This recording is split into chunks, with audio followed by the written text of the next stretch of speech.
Koordinat. Koordinat. Apakah ia koordinat? Daripada perkataan koordinat, iaitu dua huruf O, telah menggambarkan seperti nilai koordinat, iaitu 00. Betul? Dan merujuk kepada definisi daripada Dewan Bahasa Pustaka, koordinat adalah pasangan nombor yang menentukan kedudukan sesuatu titik pada ruang yang ukurannya diberikan. Dengan erti kata lain, koordinat adalah satu kaedah untuk menentukan kedudukan lokasi pada sesuatu titik di atas permukaan bumi. Ingin mengetahui bagaimana koordinat tercipta? Apakah kegunaannya? Dan apakah sistem koordinat di Malaysia? Bersama kami akan kongsi.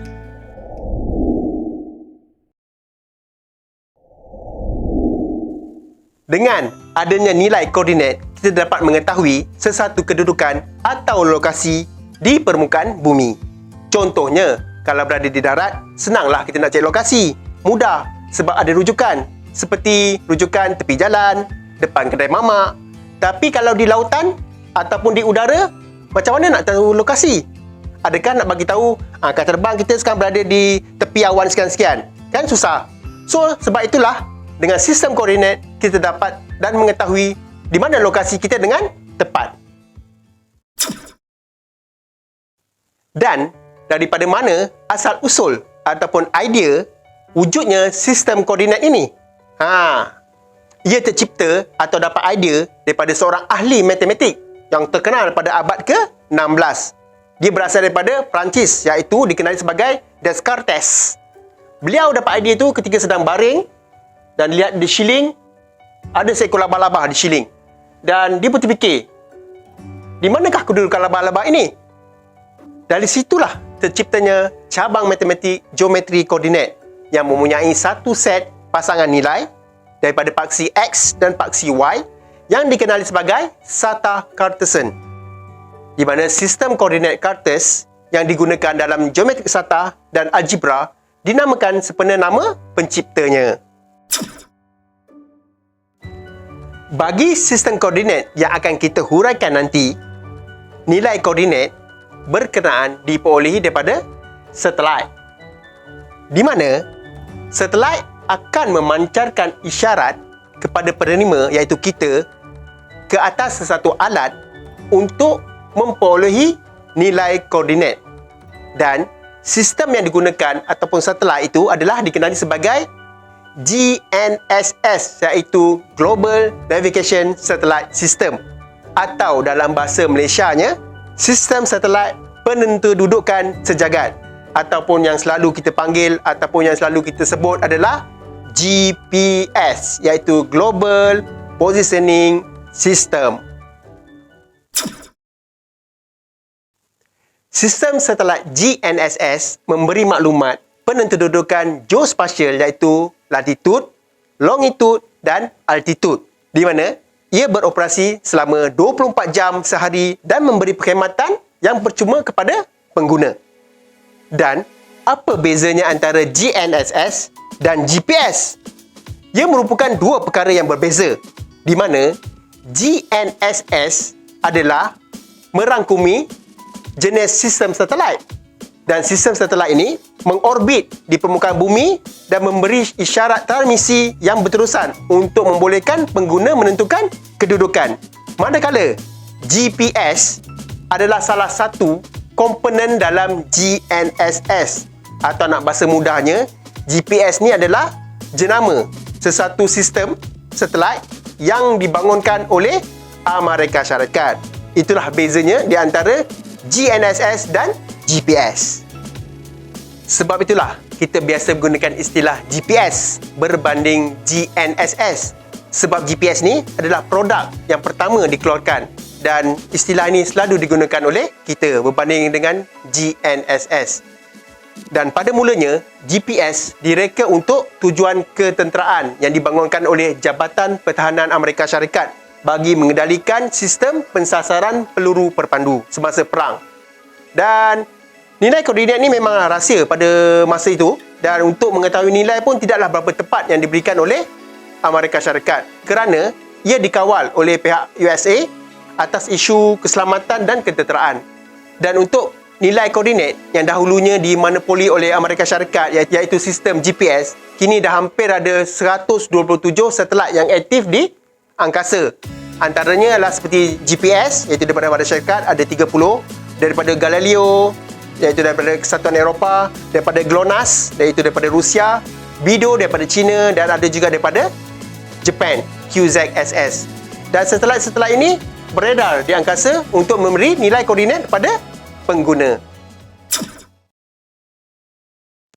Perasan atau tidak, sebenarnya hari-hari kita bawa alat untuk menentukan nilai koordinat. Perasan tak? Kita gunakan telefon pintar kita untuk mendapatkan nilai koordinat. Dan kalau dahulunya di telefon, di skrin tu ditulis GPS dan kini diganti kepada location.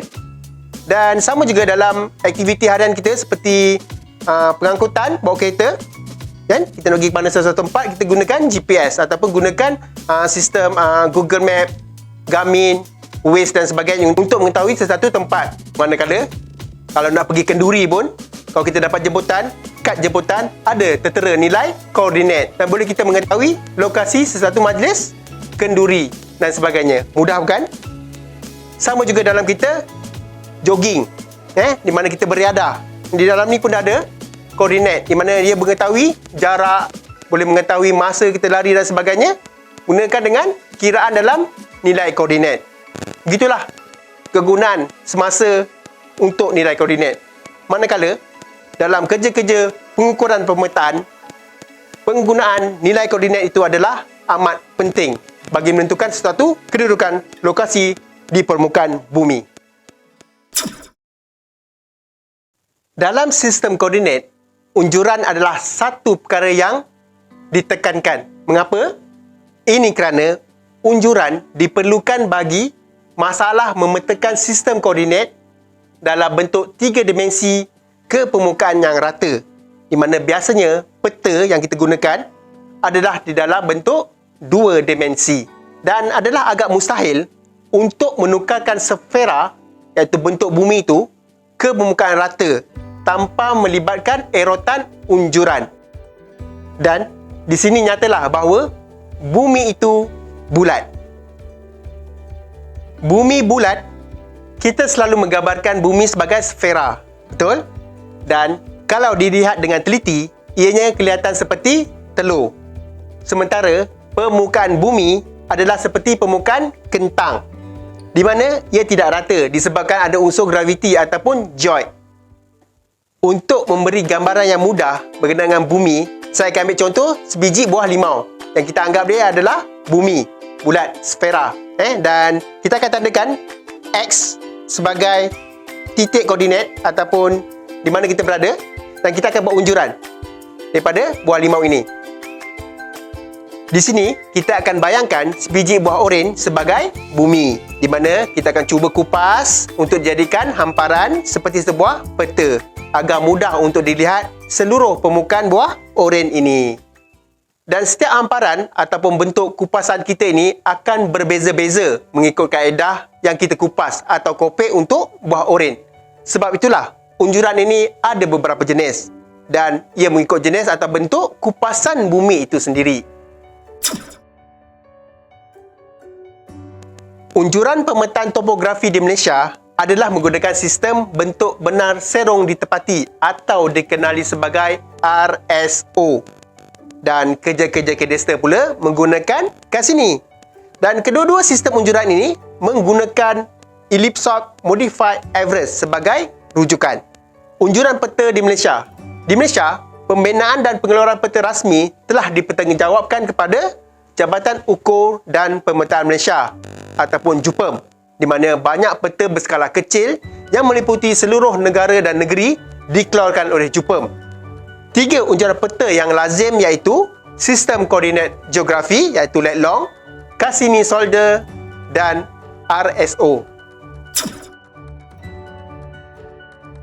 Berikut adalah jenis-jenis koordinat di mana ia terbahagi kepada 3 iaitu koordinat geodetik, koordinat planar iaitu berkaitan dengan peta dan koordinat celestial. Ia berkaitan dengan koordinat astronomi. Bagi koordinat geodetik, ia pula terbagi kepada dua, iaitu sistem koordinat Cartesian, manakala yang satu lagi adalah sistem koordinat geografi.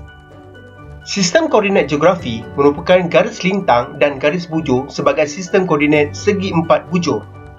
Ia merupakan sistem seluruh dunia yang sejagat. Sejak tahun 1948 lagi, sistem rujukan koordinat yang digunakan bagi aktiviti pemetaan dan ukur kadastra adalah merujuk kepada Malayan Revised Regulation 1948 atau dikenali sebagai MRT 48 dengan Bukit Kertau sebagai titik asalan iaitu origin di Semenanjung Malaysia. Dan datum bagi rujukan geodetik bagi sistem ini adalah datum Kertau yang menggunakan Elisord Modified Average Kertau.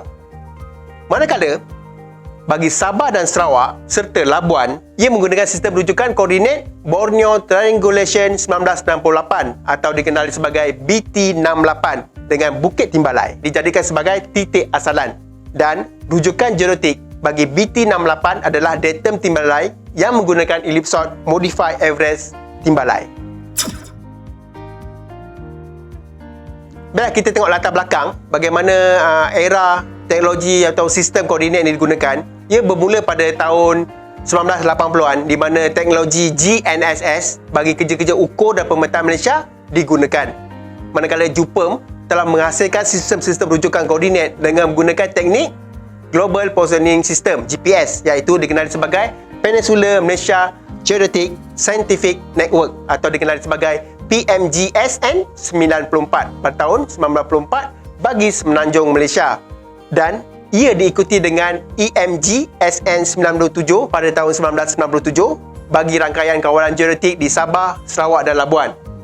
Seterusnya, pada tahun 2003, kerangka rujukan geodetik GPS pasif telah diperkukuhkan bagi menghasilkan Malaysia Primary Geodetic Network. Antara tahun 1998 dan 2008, JUPEM telah membangunkan rangkaian GPS atau GNSS aktif yang dikenali sebagai MAS, iaitu Malaysia Active GPS System, iaitu di antara tahun 1998 hingga 2001. Dan seterusnya diikuti dengan penubuhan Malaysia Real Time Kinematic GNSS Network ataupun dikenali sebagai MyRTKNet, iaitu di antara tahun 2002 dan 2008. Dan selanjutnya, untuk seragamkan atau memenuhi tuntutan semasa iaitu agar satu sistem rujukan global yang bersifat geosentrik pada tahun 2003 iaitu 26 Ogos, JUPEM telah melancarkan datum rujukan geodetik baru yang seragam bagi kerja-kerja ukur dan pemetaan di Malaysia. Ini dikenali sebagai GDM 2000 ataupun Geocentric Datum of Malaysia. GDM 2000 di mana ellipsoid rujukan adalah Geodetic Reference System 1980 ataupun GRS 80 dan titik asalan bagi sistem-sistem rujukan koordinat yang berasaskan GDM 2000 ini adalah di pusat jisim bumi. Itu geosentrik di tengah dia. Bagaimanapun, sistem rujukan GDM 2000 ini telah mengalami anjakan signifikan berikutan berlakunya gempa bumi besar di Indonesia pada tahun 2004 dan 2005. Dan sebab itulah datum ini telah disemak dan dihitung semula dan terhasillah GDM 2000 pada tahun 2009.